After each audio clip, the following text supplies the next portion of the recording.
Hello, I'm Jane Close Conoley, President at Cal State Long Beach, and welcome to this edition of No Barriers on BeachTV.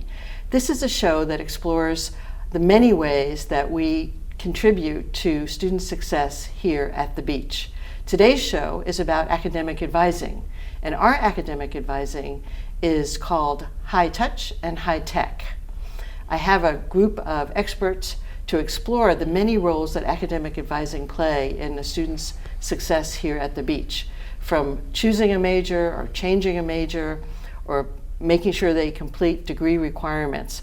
It's vital that we have highly prepared professionals to help our students. So let me introduce who we have here today. Dr. Carrie Johnson, who is our Associate Vice President for Undergraduate Studies. Welcome, Carrie. Dewan Jackson, who's the Executive Director of our Undergraduate Advising Center. Yes. Welcome, Dewan. And Daniel Gleason, who is our e-advising coordinator. And I bet people listening are wondering, what is an e-advisor? So welcome, Daniel and Dewan and Carrie. I'm so excited to be able to ask you some questions and learn from you about academic advising at the beach. Well, let's start right in, okay, if you're ready. Carrie, would you just give an overview, and of course others join in as needed, about what our advising team university-wide looks like? How many of them are you? Who does what? What's the department's mission? Sure. So we have over 100 advisors on campus. We have basically a decentralized model. And what that means is we have 7 colleges who have their own advising centers. We also have UCUA, the University Center for Undergraduate Advising. And we work together, but each of those units have their own directors. And the strength of that, I think, is that each of the colleges have their own requirements, they have their own programs, and so the advising is really tailored to those colleges. But we do work together as an advising community to make sure that we coordinate our practices, to make sure that we're all updated on policies, and that we're working together to give the students the best experience they can have, especially because we have so many students who change majors. It's very important for us to all work together to make sure that we're giving students consistent advice, we're helping them make those choices to the best of their own knowledge, and that we're giving them the kind of advice that will really help them be successful in their major and in their career and beyond. So it's a decentralized model, but we coordinate with one another across campus to make sure that students are getting consistent advice and they're able to move seamlessly among colleges and among programs if they change majors. So important. What would you say, Dewan, if you could give a brief mission about what you think the advising team does in this decentralized model? I think it's really to support their academic success. I mean, I think we're trying to set them up to be able to navigate the campus very smoothly. I think it's our goal to empower our students, to help them find their voice, and to make very strategic decisions. They often come to us unsure of their first choice major. It was something that they thought they wanted to do, and it's really our goal is to help them find what it is they really like, and it requires us to really partner with our campus partners across the campus, for example, the Career Development Center and Student Affairs. It's just, we cannot do this without supporting each other. So our goal is, and our mission is to make sure that we are empowering our students to find, to meet their educational goals. Daniel, do you have any idea what one of our students today would say, like, what is advising? What does it mean? Well, it's a really good question. I think a lot of students, when they first come to us, they may not even really be able to answer that question. They may think it's someone that helps them pick their classes, or someone where potentially they can get advice from as far as choosing majors. But really, what advising means is much deeper than that. It's really helping the student integrate into the university, find the appropriate resources, and also looking at the student holistically so that not just academics, but the social, the emotional, all those components are kind of the hub of advising. So really, the definition of student success is pretty broad in your minds. Would you say a few more words about that? You've mentioned about navigating and smooth and seamless, and What would you say, Duan, in terms of student success? We, I think, as an advising community, operate on a set of standards set by NACADA. It's the National Academic Advising Association, and it's actually a global association as well. So they somewhat set the standards for professional staff advisors, faculty, and advising administrators. So we're adhering to their best practices, and we have a professional community to call upon when we have challenges or we're trying to decide how we're going to work with a certain population. And I think that really informs our practice working with our students, because it is grounded and rooted in theory, and it gives us a framework in order to serve our students. And so I think when we are working with our individual students, we are then determining exactly what their needs are. And that requires us, like Daniel said, to look at them from a holistic point of view, and to make sure that we don't just group them together, but that we're looking at them from an individual standpoint. So success can mean very different things depending on the student. Absolutely. Carrie or Daniel, maybe both of you, could you be more specific, like exactly what happens in the advising session? What are the supports that you offer to the student? Well, I think Danny, who has actually been an advisor, may be best suited to answer that question. Yeah, I'm happy to answer that. I think it starts with, maybe a question that the student has, and they might make an appointment, or they may come in for a drop-in if they're just kind of popping in between classes. Generally, if they're coming in on their own, there's something that they want to find out. So the advisor will kind of just ask them, what brought you in, listen to their response, try to direct them and give them accurate information. But at a certain point, an advisor will try to dig a little bit deeper. And what I mean by that is they want to find out what are the motivations that the student that are kind of filling up in the student. So give them accurate information, but also to help them really choose or make the right decision, whether that might be dropping a class, switching majors, getting tutoring, other resources that they might be needing to pursue. Right. Yeah. So it's not just picking a class, but you're also connecting them to campus resources. And we can talk about this a little bit more when we get into the e-advising, but a lot of times students aren't just coming in to pick classes. They're coming in because we may have reached out to them because they are about to go on to probation, right? Or we may have reached out to them because they haven't re-enrolled yet for the next semester. So that one-on-one advising appointment could look very different depending on what the reasons the students are coming in. Yeah, I would say if a student initiates that, they come in on their own, they've got a specific question. But a lot of what we do is proactive advising, as you had kind of mentioned in your intro, where we're identifying students who are maybe off track or at risk, and we want to bring them in and help redirect them and talk to them and find out what's going on, so that we can give them the best advice possible. So you're not just waiting for somebody to knock on the door and say, I need help. You're actually reaching out. Absolutely. Yeah. That's the whole purpose of the e-advising tools that we've gotten, so that we're not just reactive. We're not just waiting for students to drop by, because oftentimes students may be shy. They may feel that they don't know enough to even come, and won't know what questions to ask. And so we can take the bull by the horns and really run what we call campaigns to get students in for various reasons. And that way, we're not waiting until it's too late to help these students. We can actually see what's happening either before it happens, they look like they're about to be on probation, or as it's happening, and we can get them in, talk to them about what's happening, make the proper referrals, tutoring, career development center, any number of resources, and help them before it's too late. Can you say more about the tool, this high-tech, the high-tech part of the advising? So we actually have a number of different tools. We've got a degree planner, which allows students to plan out their entire pathway to graduation. We've got a predictive analytics tool, which gives us the ability to use various data points to query against our student information system, which is PeopleSoft. So we can query that and find students in certain GPA ranges, unit markers. We have a concept called success markers, which are major driven. So every major has key courses that are predictive of success.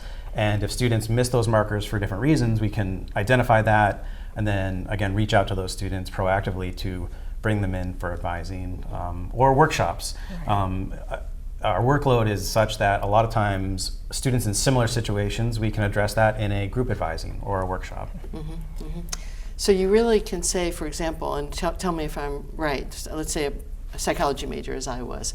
I take intro and I'm coming up with a D, and your predictive analytics would say, if Jane gets a D in this class, her chances of being a successful psych major are very low. Is that the Yes. kind of thing that? Yeah. Yes. And I mean, yes, it's true. But in that scenario, we wouldn't even rely on the predictive analytics. We would just know a D in that course is probably not a good sign. Yeah. But Right. yes. But you can detect a pattern of courses, for Yeah. instance, Absolutely.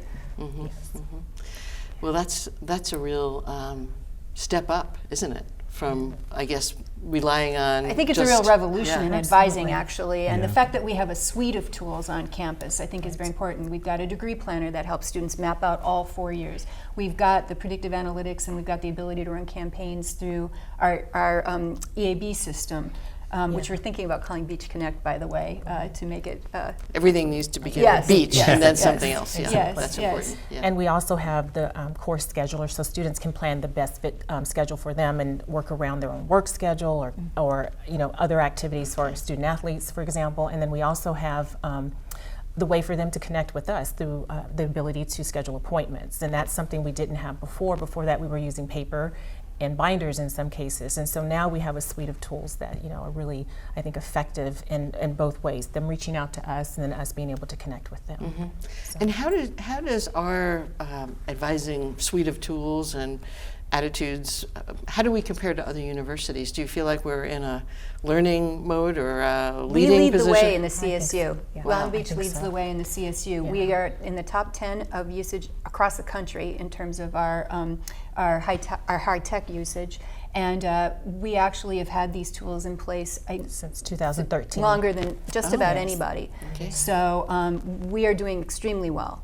We are actually seeing results from that. That's the most important thing, I think, that we're using the tools and we're seeing results. But I also don't want to lose the actual human advisor in all of this. Absolutely. These tools are only as good as the advisors who are utilizing them. They are there to support the advisors.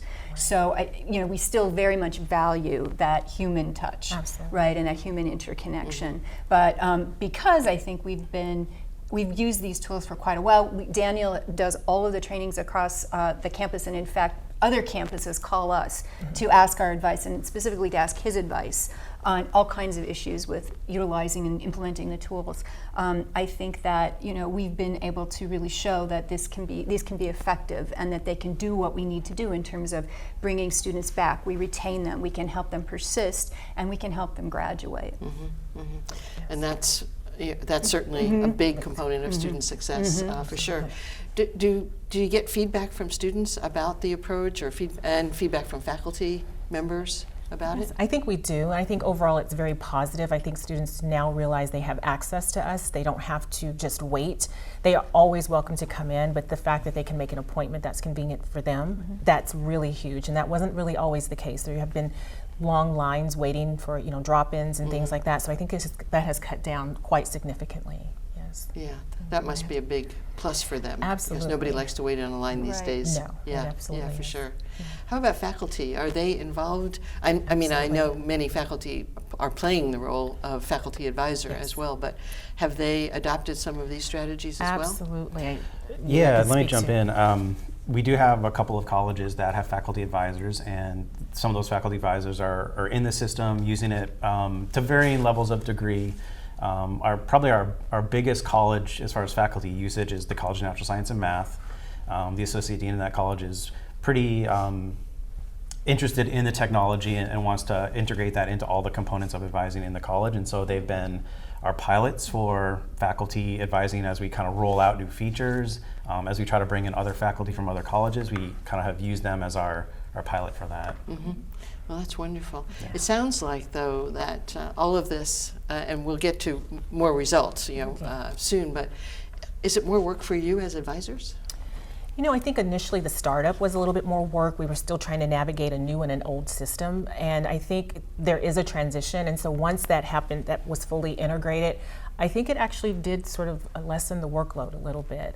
But it didn't, just for a short period of time, I think it was just trying to navigate both systems. And also the fact that and this was before my time, and Dwan could fill you in a little bit, but more on this, but we did get a lot of tools all at once. And so I think when that happened, there was a lot of adjustment Just the to uptake. right. So I think that was an intense period as the Yes. advisors learned the degree planner, the EAB Navigate, the scheduler, all of those different things, right? So there was, I think, some up front, there was, I think a fair amount of labor to get Absolutely.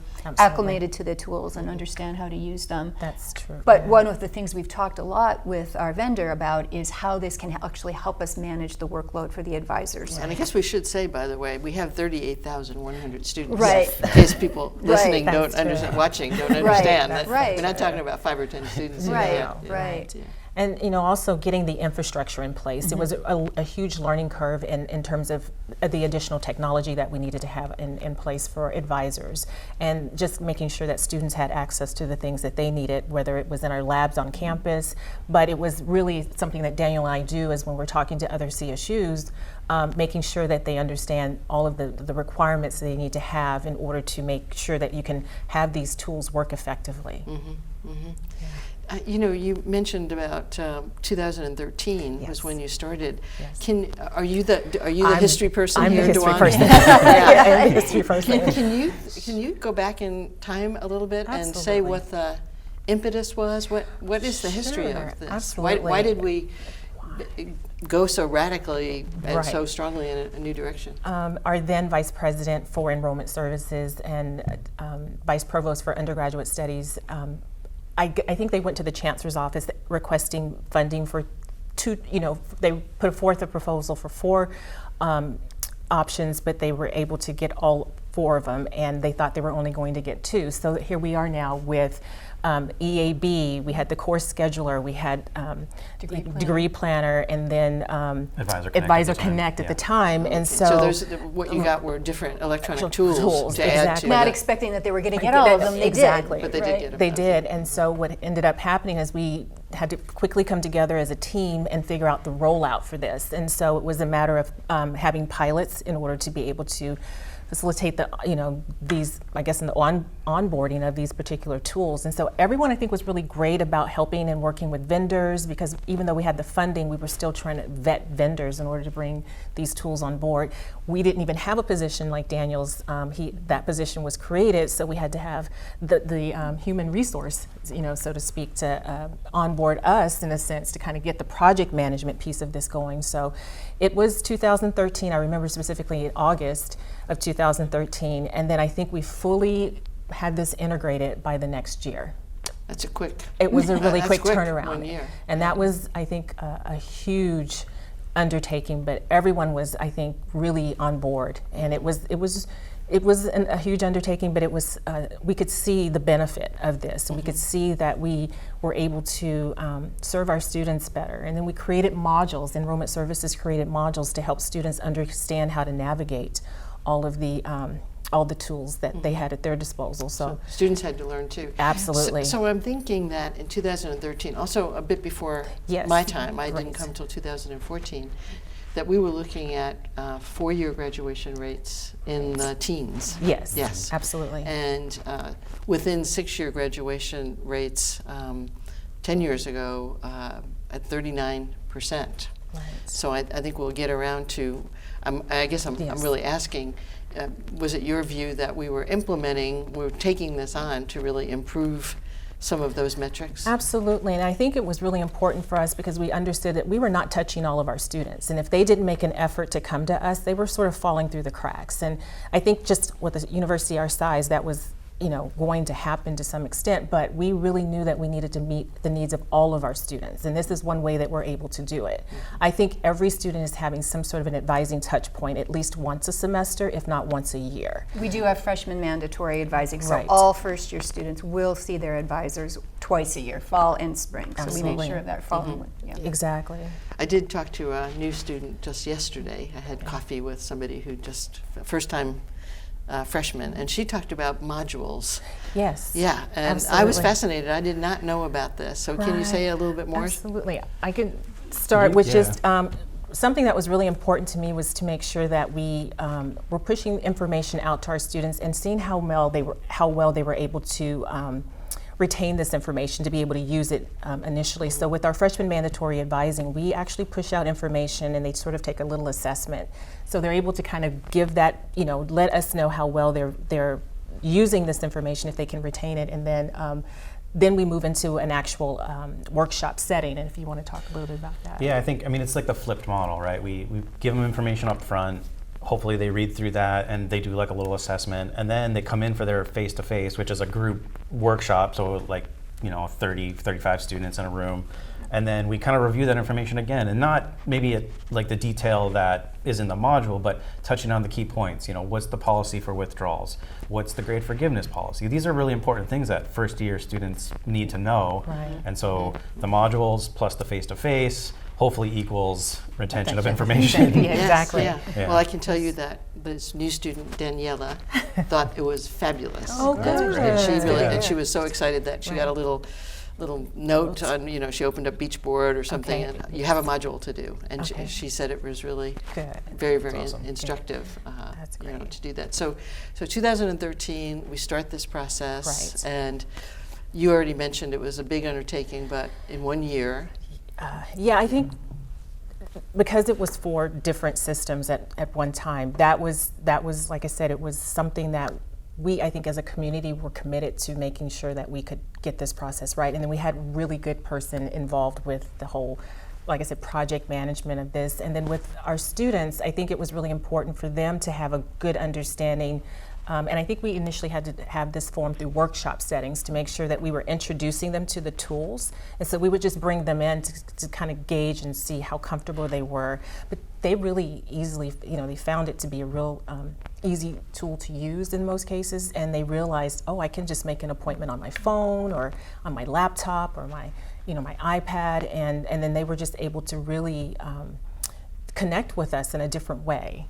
I don't know if you want to say. No, I don't think there's much more to say. I mean, it just, it almost was like, I came in 2014, and so at that point everything was implemented, although I think there was still like some phase rolled out going on, and Right. I think people were just feeling like this was the future, or a part of the future. It is, and I wouldn't say, from what I've heard, and I got here long after this, but I don't think it was without its bumps. I mean, I think No, when no. you're Yes. kind of an early adopter, which we really were, For sure. there's certainly bumps when you are trying new things out, and I think actually the patience and the goodwill that people sort of approached this with spoke a lot about the kinds of advisors we had. Absolutely. I think they did see it as the future, but as with any kind of new technology, we had to work our way through, I think, some little Definitely change some management pitfalls stuff along the going on. way. And fortunately, we got through that, and I think actually what's wound up happening is that we've actually contributed a lot to conversations about improvements in these tools because we've used them so widely. Oh, and back to because the vendor. Yes, Yeah. yes, Yes, and because we've used them for quite a while now,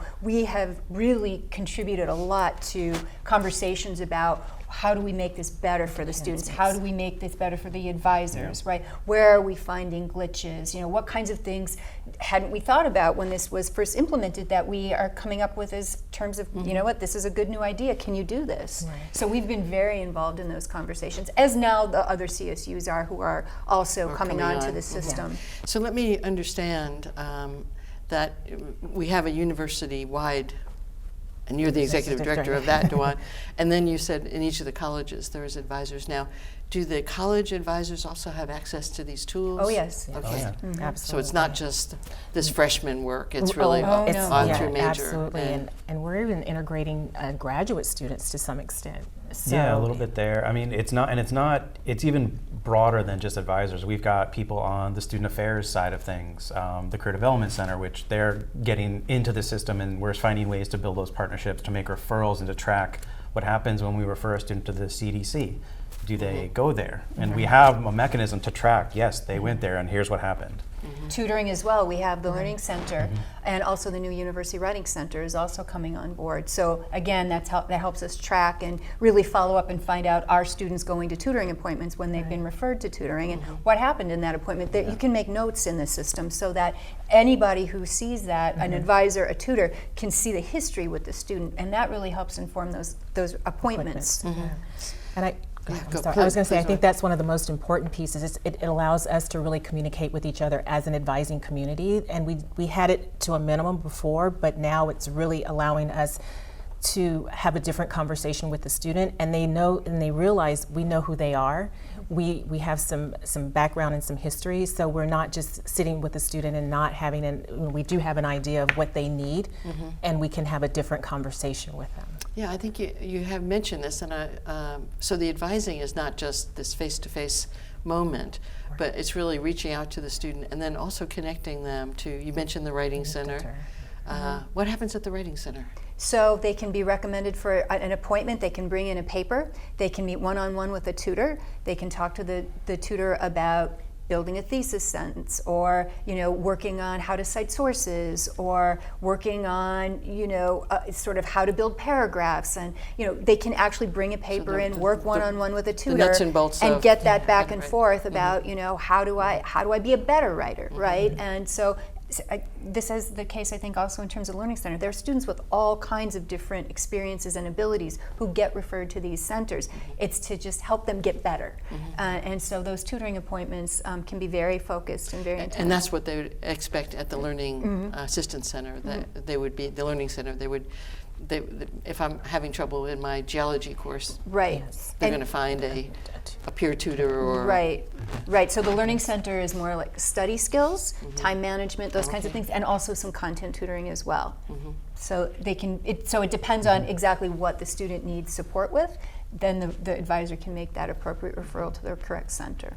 And you might also be advising students to, for example, psychological counseling, perhaps, if you saw some signs. Well, we've covered a lot of territory, but we have more to cover when we come back, because I really do want to focus then on the results we've had. But I've certainly learned something about how our approach has been reshaping your roles to be not just in your office waiting for somebody to come, but really connected all over campus and connecting our students to the resources we have. And I've learned about the tools that you've mentioned in terms of planning of courses and getting online appointments with you to avoid these long lines of drop-ins. And so it's really been important to me, and I think something that really sticks out is this proactive role you've taken. I have to believe that so many of our students who are first in their families to come to college don't come with the notion that these advisors are here for me, so I'm gonna use them, but they might not at all. They might just, it might not even enter their minds. So we'll wind up now and take a short break, and we'll be back and we'll talk more about how this approach has really added to our students' success. Thank you very much.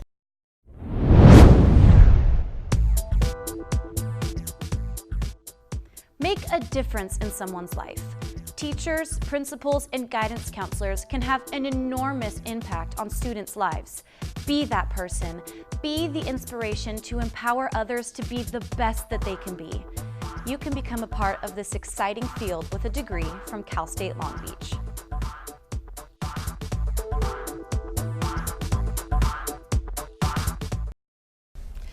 Hello, I'm Jane Close Conoley, and welcome back to No Barriers, a program that we produce on BeachTV. And I'm talking to three of our expert advisors: Vice President for Undergraduate Studies, Executive Director of our Undergraduate Advising Center, and our E-Advisor.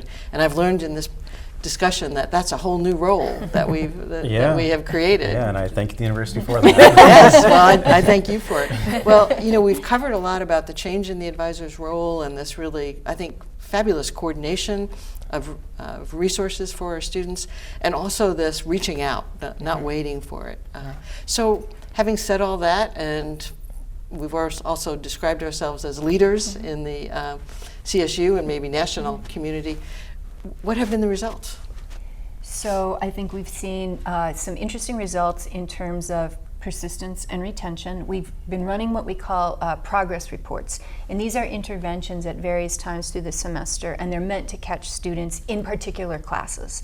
And what we found from some of the progress reports that we ran last year is that students who actually responded will send an email out, right? Various reasons, right? You're not showing up in class, or you're having some trouble with exams. They'll come in. If the students come in, we're finding that their rate of A's and B's is much higher than the rates of, their passing rates are much higher than their not passing rates, as opposed to students who don't come in for an appointment. So we're starting to be able to track those kinds of, at that level, at very specific, even course level. If a student responds and comes in for an appointment, goes off to tutoring, the rates of passing are much better than for those who don't do those kinds of appointments.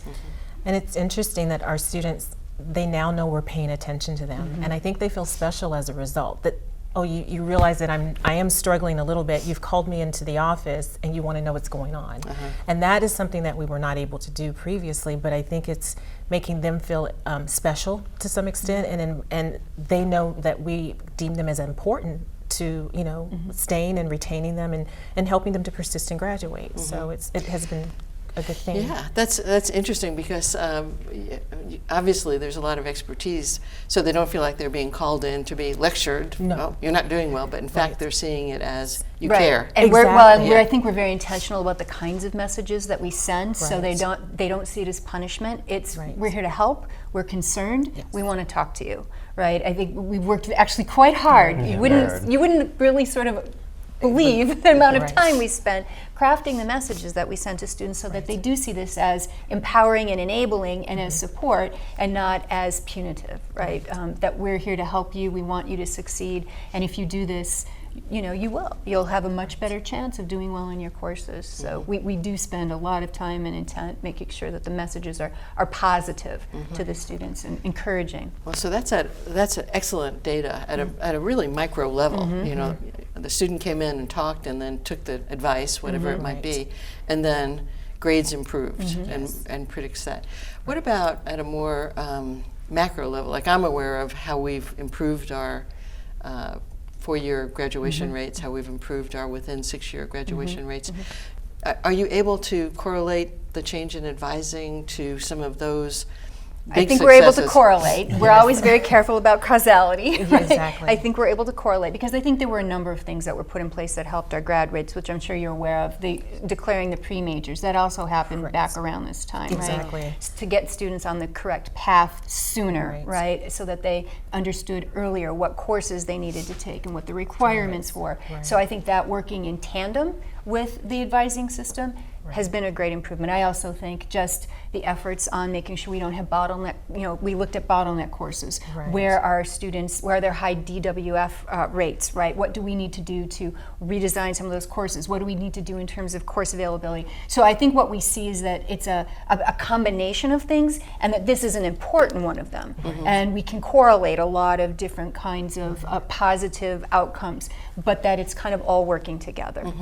So I think a lot of people listening might not understand, well, the DWF. So that's a grade of a D or a withdrawal. A student just withdraws and leaves the course or fails. Or fails the right? course. And so we looked at which courses was that happening in, and what can we do? Does it mean course redesign? It's also course availability. Do we need smaller classes? Do we need more sections? What do we need to do there? So I think that whole combination of things, and certainly the tools and the advising are an important part of that.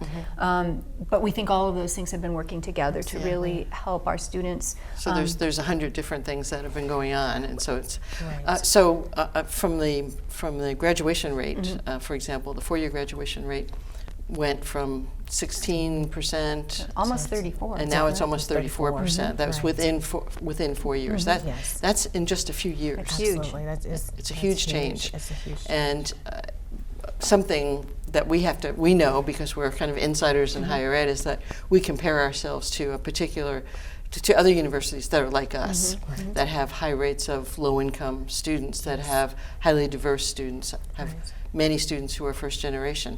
And when we do that, some listeners might think 33%, that's not so great. I know we're heading to almost 40. Our goal is 39%. For some strange reason, I think we could do 40. I think we can do 40 too. That would actually put us in a very top position nationally.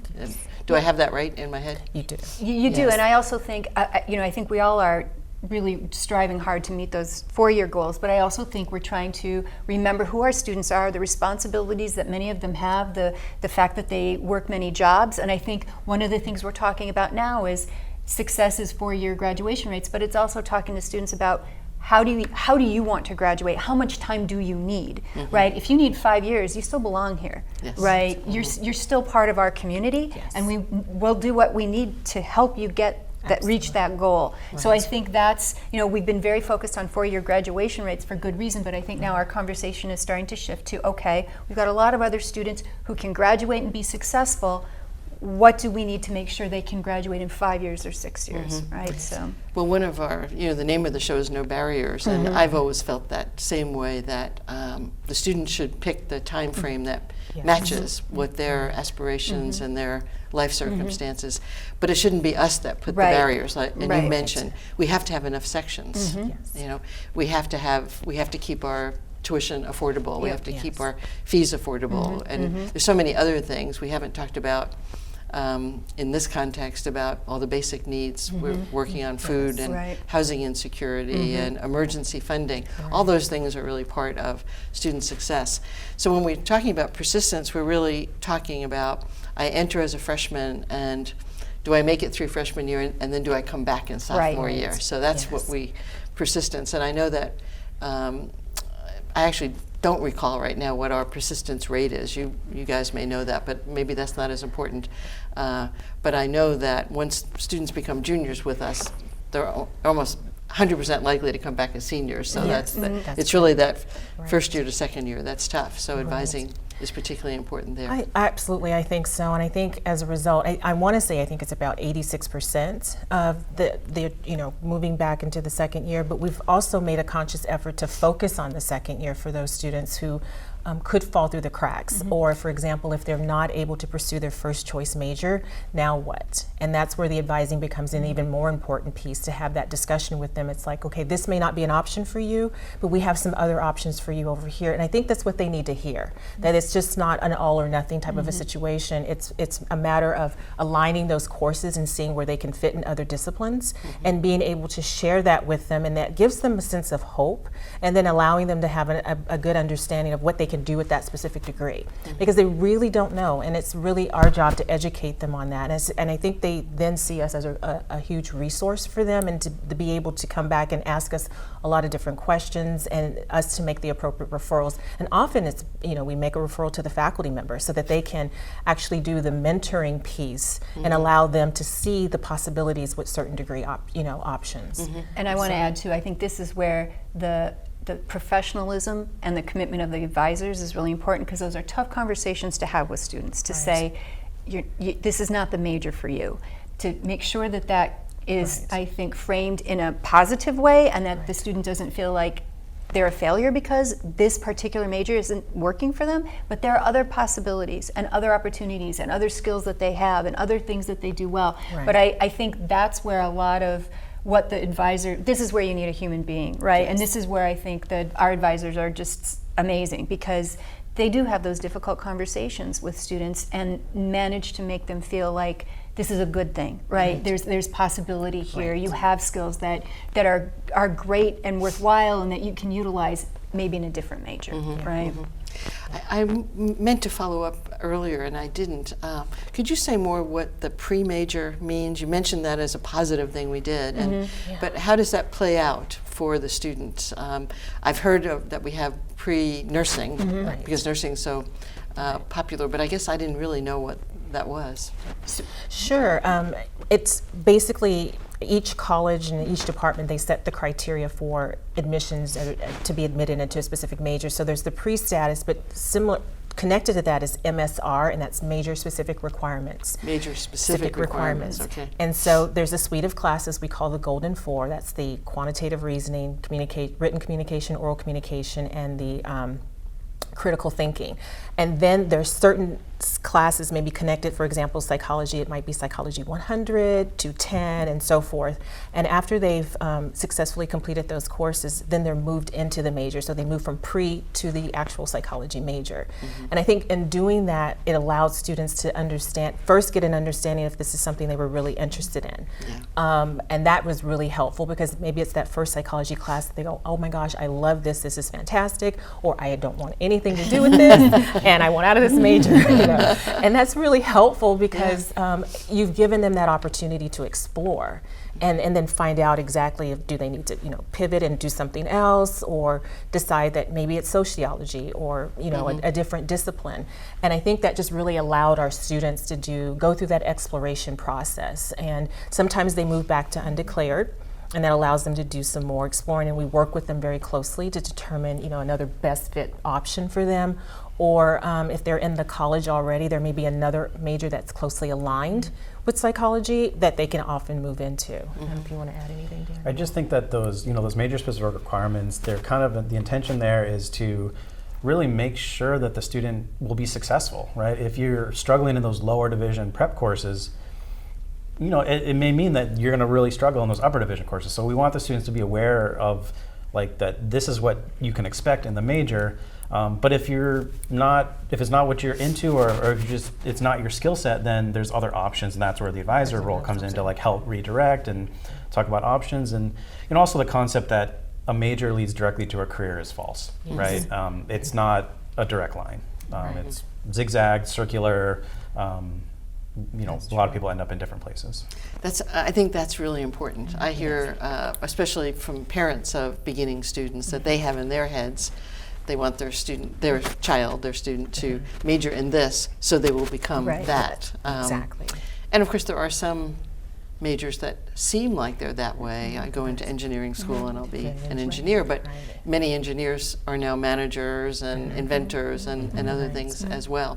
So in the pre-major, let's say the student decides, I'm passing these classes, but I'm not really passionate about the classes. Can they be pretty sure that some of those classes at least will count toward another major, or is that part of your advising as well? Absolutely. That's huge. That's very important, because we don't want to increase the time to degree. And so we're very strategic about how we make recommendations for other options, and that does happen more than you would think. Sometimes those additional courses could become a minor for them, and they may end up in a different major. And if we can do that, we'll make that recommendation. But often it's a matter of aligning those courses within their general education. They'll have room for elective courses, and we will definitely help them find a new major. But it does happen. People, students, I'm not sure, worry about it as much as their parents and others. Yes. But certainly our legislators worry about too much time. Absolutely. Right, and I think that's where the sort of very personal professional advisor comes in. And this is important because we know that I think most students change majors at least three times. Is that right? Yeah. Yes, 3 times. So it's important for the advisors to understand the general education requirements. How is it that when you take some courses in another major, they count for our general education as well as for the major, and that is transferable into your new major. So, but again, that's where I think all of the training and the commitment of the advisors comes through. And that also happens during parent-family orientation. There's some education going on there to help them have an understanding that their student will move around and that it's normal. And so they don't really, we don't want them to sort of, panic. Yeah. Exactly. It's like, it's okay, we're very, we'll let a little bit happen, but we will rein them in, and we'll guide them and direct them in on the right path. Well, it sounds to me that we're in a good position here at the beach in terms of what we're doing, but what do you see? You're experts in this now, both on the high-touch side and the high-tech side. What do you think will look like by 2030? We've done a lot of planning for Beach 2030. Do you see some horizons in front of us? I think on the high-tech side, at least internally at the university, we've talked a little bit about virtual advising, so like Zoom or some sort of webcam type advising.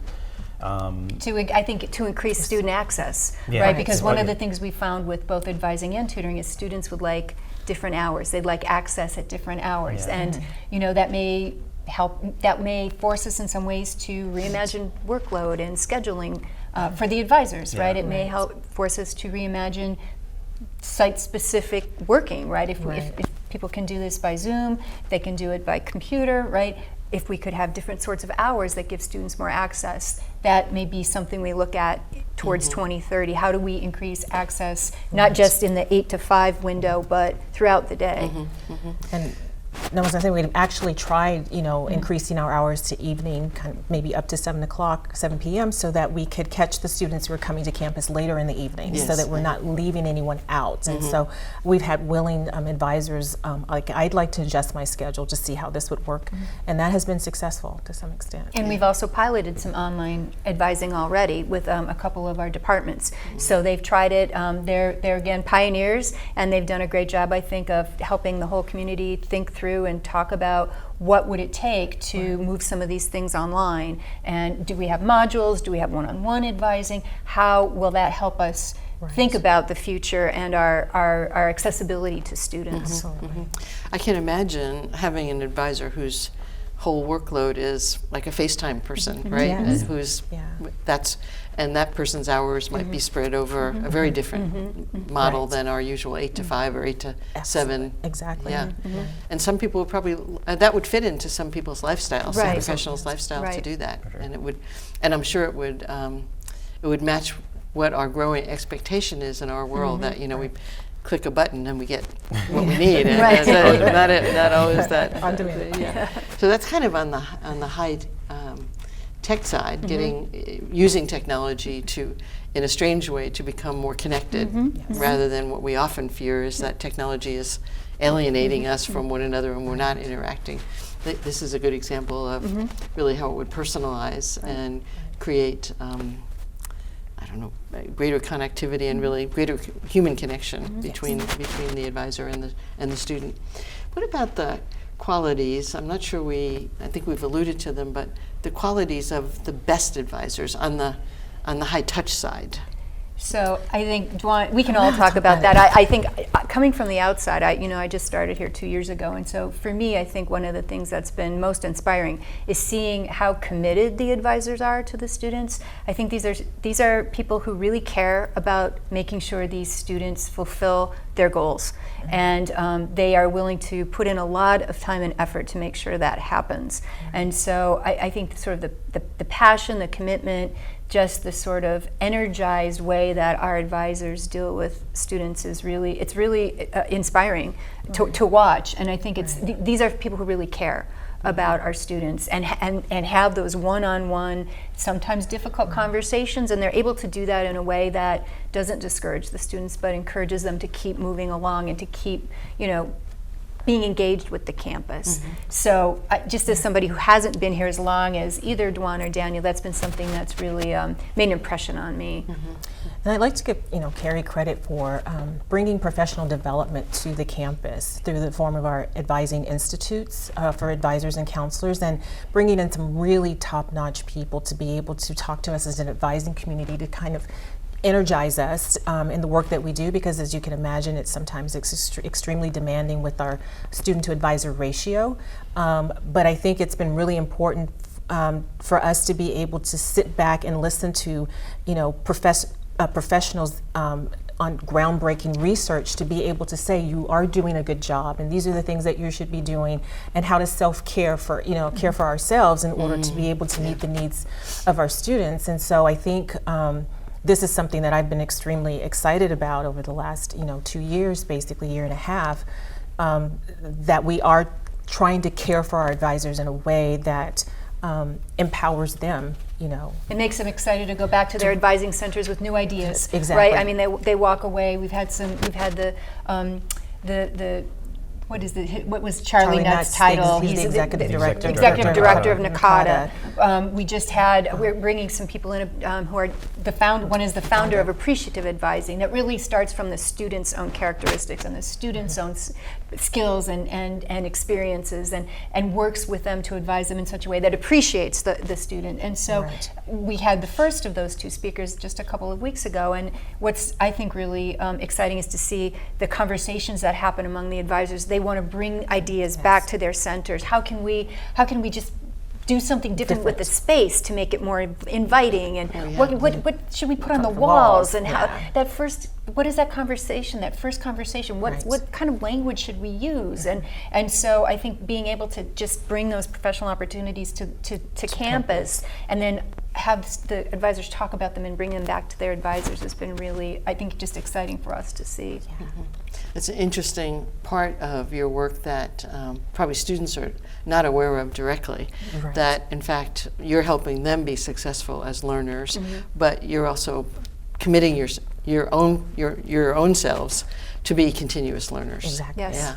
Well, and I think what's also interesting is that advising is a profession, and I don't know if that's something that the wider world really knows. It takes training, it takes professional development, it takes certain very highly developed communication skills, empathy, and to me, I think that's one of the things that I hope other people see about our advising community, that these are professionals with highly developed skills who are here to support students. So you've described high engagement, commitment to professional development, self-care, for sure, and really all those professional skills. But at the basis of it, it's really, what I hear is committed to student success, that understanding that we're here for the students. Would you?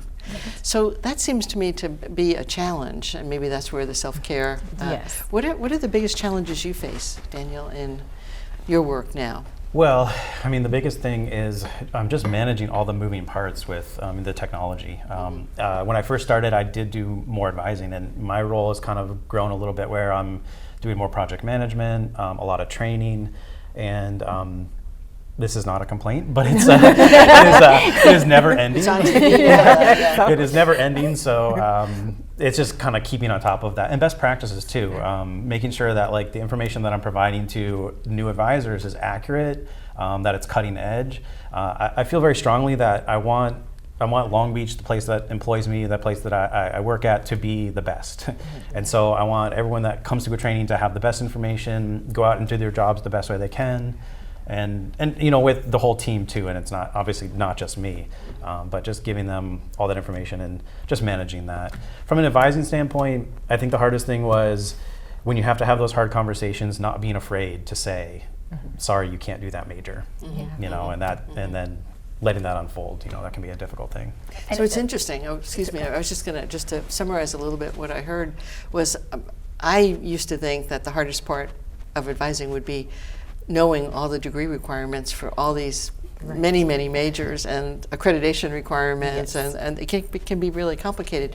But the advisor's role now has a whole other layer of skill sets that are necessary for the student's success. Is that a good? Yeah, absolutely. I mean, you got to know all the stuff, the requirements, the policies, and all that. But over time, that just becomes second nature. It's how to navigate the intricacies of the relationship, which I don't know if that can be taught. I think it can be modeled and mentored, but like you also have to have that innately in you to be successful at it. I believe. I think I think there's a lot of truth to that. You can learn techniques, but I don't know if I've ever been able to teach somebody to be passionate about another person's success. We can teach them how to talk and conceptualize problems, but that passion, I think, is pretty much self-motivated. Dwan, do you want to say challenges? I think there are a few, and I think it's a case where you could have that burnout factor because we are so high touch and we want to, and I think you have to give the advisor permission to want to take a step back and kind of know when they need to be re-energized and what they need to be successful. And I think that's partly my role, and especially with my center and overseeing so many people, I want to make sure that they have what they need in order to be successful. And going back to almost wanting to have an assessment in place to make sure that we are actually doing the things that we need to do and sort of aligning with those national standards of making sure that our advising programs and centers are in alignment with what we need to do nationally, and for in some cases that requires a program review, and then Carrie can talk to that about that a little bit, but I think it's a necessary thing for us to be able to make sure that we're on top of things. And I think adding to that, and this has to do with, I think, the workload issues. We're not unusual in this. We have in some colleges a high student to advisor ratio. And I think that's not uncommon at a lot of public universities. I think that's an ongoing challenge for us, so that we try to adapt what we can so that we can reach a number of students, a large number of students. But that's something that I think we're always trying to talk about, figure out how can we enact best practices that will help us manage that. And I think that's just going to be an ongoing consideration for us. Yeah, we have that challenge in a number of areas, but what I hear you doing, and that I'm so impressed with, is by linking, whether it's career development or psychological counseling or the learning center, you're really leveraging. Yes. Each person is being leveraged by somebody else. You're not trying to do the whole thing by yourselves, which is really vital. Yeah. And I think we're very fortunate. I think over the years we've been able just to cultivate these really strong relationships where we're all on the same page, we're all committed to student success, and when we reach out to our partners and say, hey, would you be willing to work with us on this? Everyone's usually really eager and to get on board, and that's really unique. I think so. You know, on Especially this for a campus. place of this size. Exactly. Right. Yeah, that's. I often feel that way about. We're such a big university, not the biggest in the world, but a really big one. But cultivating that sense of belonging is really so important for student success. And so I'll kind of wrap up. We have just about a minute, and I really appreciate your teaching me things I didn't know about our advising program, and I'm very, very impressed. And I also want to say how I think advising fits into our entire approach to remove barriers to students. And some of those barriers are thoughts they bring into themselves about what they can do or can't do, and some are difficult courses, some are scheduling challenges, and you know your group is playing a pivotal role in helping students navigate. It's not easy. University is not easy, but really playing that navigator role is really so important.